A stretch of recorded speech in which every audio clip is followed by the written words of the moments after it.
Bismillahirrahmanirrahim.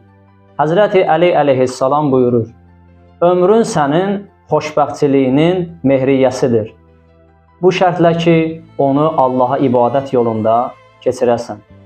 Bəli, dünya və axirət xoşbəxtçiliyinə yiyələnmək istəyiriksə, bugün etdiyimiz əməl və rəftarlarımıza diqqət yetirməliyik.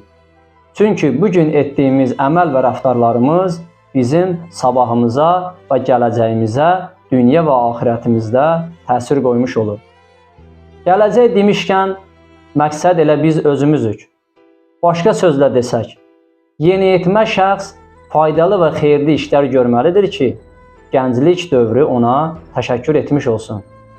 Gənc insan xeyirli və faydalı işlər görməlidir ki, cavanlıq dövrü ona təşəkkür etmiş olsun.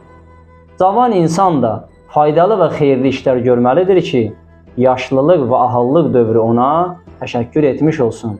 Dünyada olduğumuz müddət ərzində də faydalı və xeyirli, bərəkətli işlər görməliyik ki, axirətimiz bizə təşəkkür etmiş olsun. Bəs bu durumumuzda biz keçmişimizə təşəkkür mü edirik, yoxsa qınayırıq?